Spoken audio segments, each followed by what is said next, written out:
trust me, we seriously have a fun show ahead. So we want to just jump right in because it's time for Hot Topics, and my panel is fired up and ready to dish on sideline scoops, relentless rivalries, and snack-size steals. Joining me today are former Husky running back Terry Hollimon, Coug and Seahawks All-Pro Marcus Trufant, and New Day producer Rebecca Perry. Hello, everyone. Hey, what's up? Good morning. Oh, please dive into what we have here while I tell you about this hot tip. Pizza Hut personal pan pizzas are just $2 today, y'all. Oh. That's one 6-inch pizza, one topping for just $2. And it's a Tuesdays only carryout deal, and it's gotten so popular. Pizza Hut has already extended it once, and there's a limit of 4 pizzas per customer, and it's only available while supplies last, y'all. So what do we think? Do you guys remember getting a free one as a kid when you'd like finish a book list or anything like that? I do. I don't remember getting anything free in life. Never, let alone a delicious deep dish pizza. So this is new for me. I feel sorry for your childhood. Yeah. They didn't do this in Canada. No, not in Canada, not in Texas, not in Arkansas. Neither of the places I grew up.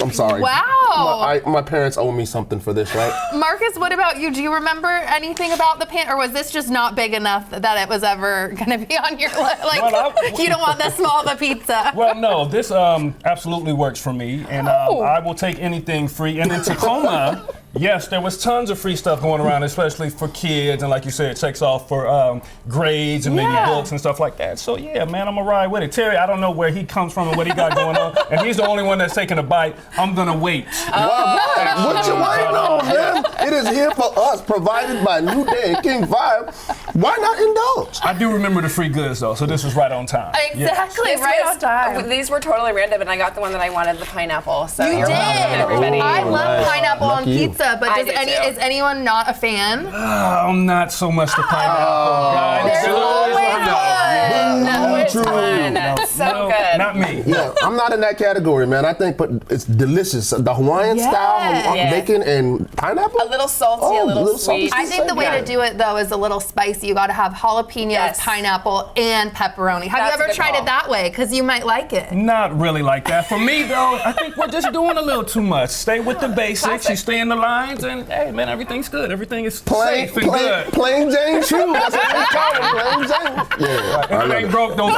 fix it. I love when you're doing too much because I feel like so many people say that to me. So I was like, okay. So much. Not three, but so much. Fair enough.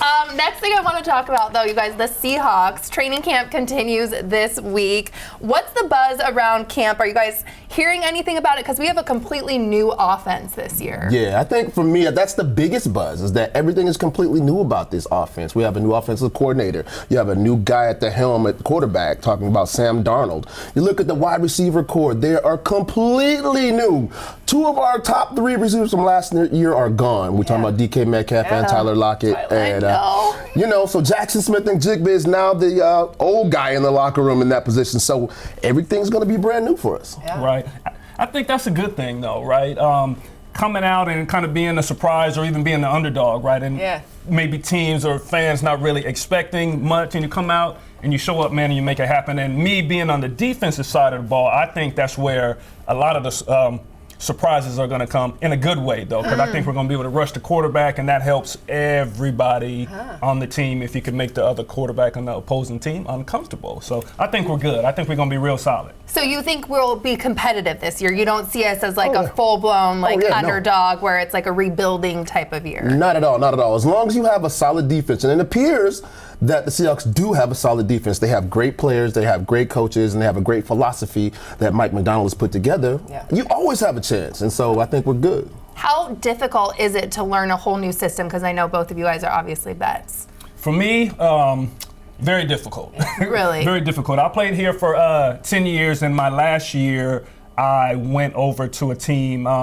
I think they play football down in Jacksonville, but like that. I think they play a little bit of football down there. But I went down there, and it was tough for me as an older player, being in the same system for so long, just being used to the same calls and the names and everything. But there's some guys that are football guys, and they could switch and they can turn it on and off just like that. So I think they'll be okay, and the coaches are usually pretty good at making sure that things carry over to basic football terms. So I think we'll be all right. Yeah, I agree. Yeah. Okay. There you go. I mean, hey, you're the pro there, so we're going to just listen right to you. one. That's it. It's fact. Mic drop.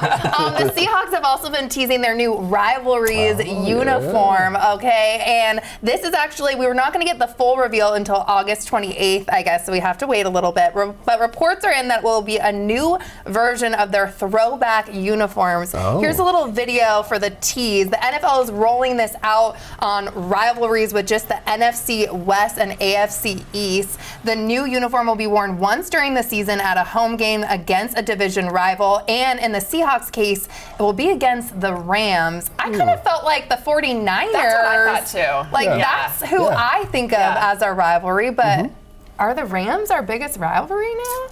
T, True. what you, you play. So what you think? I think everybody in the West, right? It's gets a little different from year to year, but the Rams, they always play us tough, right? They always play us tough, especially at home, in their home. But I don't really think it matters, right? As of late, these last couple of years, it's kind of went back and forth, Rams and the 49ers and the Seahawks. We need to get back to that dominant spot, right, and really make this a rivalry. So I think since there's not a clear-cut rival, maybe that's saying something, right? The Seahawks need to kind of step up and become that dominant force at number one. I think that's one of the things you have to take into consideration, though. If you look at the teams that are in the West, I feel like the Seahawks are everyone else's rival, and we talked about that. Yeah, because for the other teams that are in the NFC West, they're all going to be debuting their rivalry jerseys against us. Well, yeah, of course. So it's like, we're the ones. We're prime time, baby. Yeah, of course. But what about the most hated? Yeah, I think we might be. Look at what we did. So I paused the video a couple of times just to see if I could get a sense of what they might look like. Any teasers? So that green to me was really sticking out. Yeah. So I'm wondering if that's going to be like a primary color. You know how we had the throwbacks with the blue? I'm wondering if it'll be majority green. Yeah, I wonder. And I was looking at the video and I was seeing the graphics that they were using. I was like, are they going to have maybe some glitter? I've never seen glitter. That's an entirely different angle that the NFL has never really fully embraced. Glitter. Okay. Maybe bedazzle a little bit on you. I don't think the 12s want to see that. I don't know. Maybe a little in the helmet. Maybe, right? Well, When you hit. I saw the black on there. I kind of like the murdered out. Just murdered out. Kind of the OJ gloves, if we can say that. I don't think you can.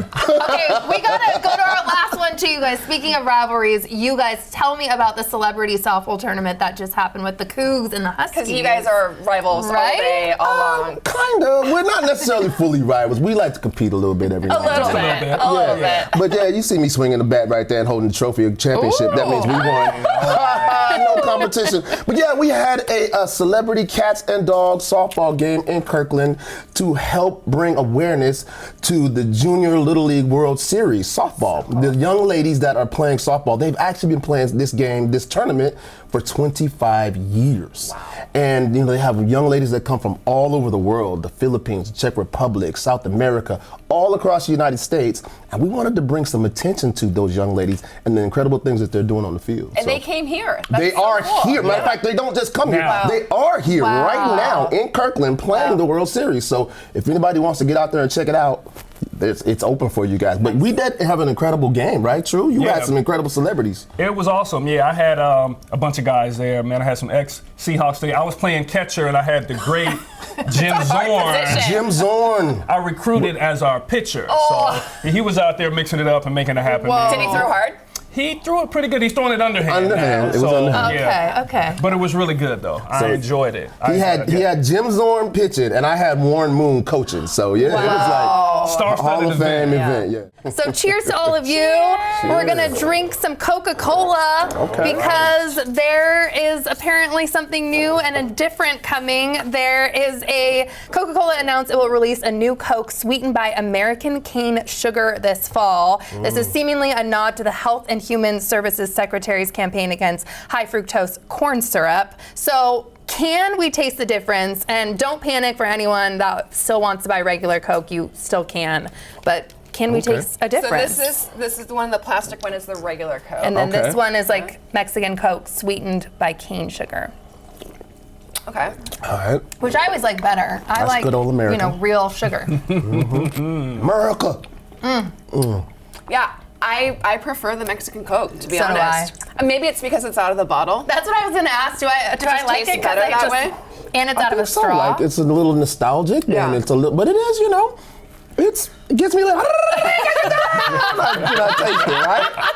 Like I'm in Mexico. I might need to do another taste. Maybe I'm I the know, only maybe one we that need can't to really tell close the our difference. eyes. I feel like this Something, one yeah. is just a tad less sweet than I was this one. prejudging, I Yeah, guess, yeah. because I Little knew bit- which one was which. So. I know, that's the thing. This should have been blindfolded next time. But you know what I think goes really well with these? Like a plate of Mexican tacos.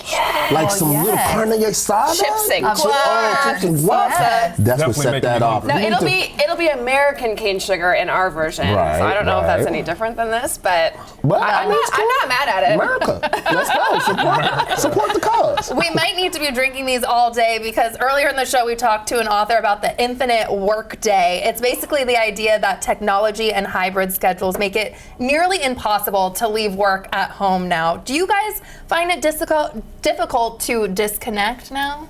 Absolutely. Yes, absolutely. You go home, you get in your office, you get in your space, and everything is at the tip of your finger. So you really especially if you got some pressure or you have a deadline or something like that, you're constantly thinking about it and it's right there, right? Yeah. So I get it. But you have to find a way to unplug, right? If we're talking about self-care and mental health and all that kind of stuff, you got to unplug and just Wind down somehow. chill out for a little bit. Do you guys ever do that? Just completely turn your phone off for a weekend? I need to. I need to do better. It's tough, but it's just so difficult because so many things require your attention and you're connected all the time. Right. Back in the good old days, I'm about to date myself, when when you just had a landline. That's what I was gonna say. You were unavailable. Like your boss couldn't call you at home, right? I But know. now it's like I can call you, I can text you, I can email you, I can send you a Snapchat, I can send you a WhatsApp. I got a million ways to get you. So you just And I plugged in. think people need to realize that after hours, if it can wait or if it's an email, because if someone chooses to go in their work email and look, but I think the contacting on vacation and stuff, if it's not a real true emergency, I don't know. I think there needs to be a little more work-life balance because after work, I know sometimes I go home and I'm staring at a wall in silence, not even turning on my TV. And I'm like, how long have I been sitting staring at a wall? Island. Yeah, I'm like, what is happening? I'm that guy though, the after hours email, that's me. If I forgot to do it during the day, I just get it in and then I hope you see it in the morning. That's against the rules, I know, but I'm like that too.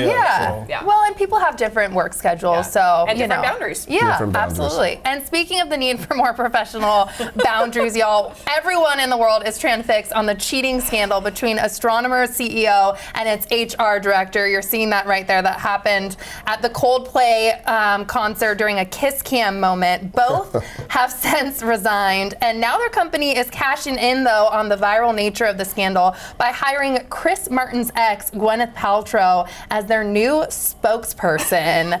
I mean, this was marketing gold, you guys. It was. And I heard that they hired the brand agency that Ryan Reynolds is in charge of. Because I was trying to figure out, just from a marketer's brain and perspective, I'm like, who did this? And I guess it was his marketing agency. But before this, I've never heard of this company. Oh, yeah. Sure, And I now haven't either. it's on my radar. Right. So this really was smart to do, even if it doesn't really make any sense. And it's a very temporary hire. She's just basically making fun of the whole thing. They took advantage of a moment, right? And I think that's what people do in today's society, in the business world and marketing. They're taking advantage of certain situations, trending things that are happening right now, and they took pure advantage of this one.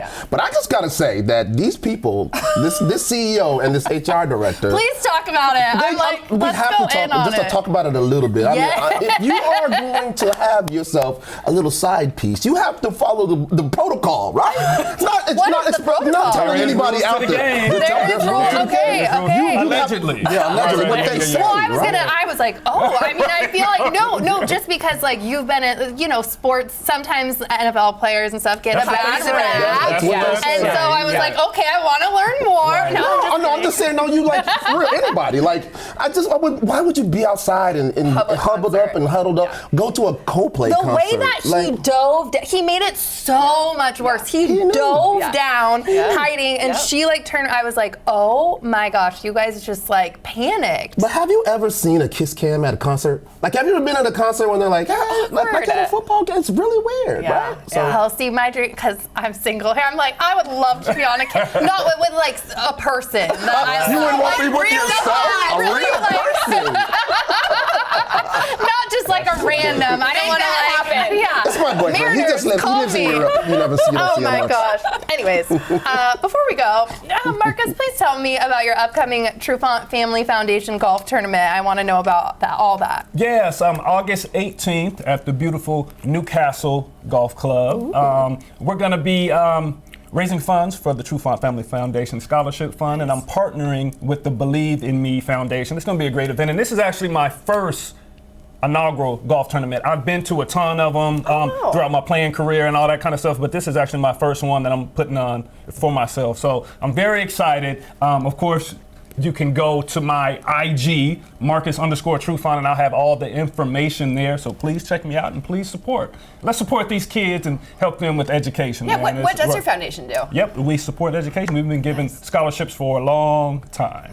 Yep, for a long time. Yep. What can people expect if they come out to the golf tournament too? What's the vibe going to be like? The vibe is going to be golfers like myself, like people that don't golf. I got the shoes, I got the glove, I got the clubs, but I'm not so much the golfer. And we're going to be selling cheats, and we're going to be selling mulligans and all that kind of stuff. We're going to be out there making it fun. Of course, there's going to be some guys that are good golfers out there, but it's going to be a good time. It's going to be a very good time. So I'm very much looking forward to it, and I can't wait. There's a lot of football players that are good at golf, like and athletes in general that kind of go on after their playing years and like just pick up this next, and then they excel at it. Like, what is it about golf that is? I just think that because of the competitive nature that athletes have, and we've always had a focus, and we're driven towards something. Once you get done playing your sport at a competitive level, because either you just physically can't do it anymore, or really, because you can't physically do it anymore, you can dive into something like golf, which you can physically do. You see guys playing it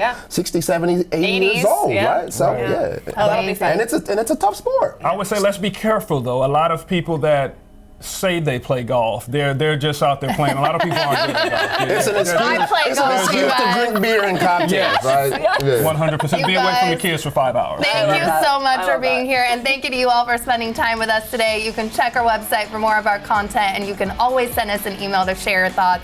Don't forget to enjoy your new day, and we'll see you next time.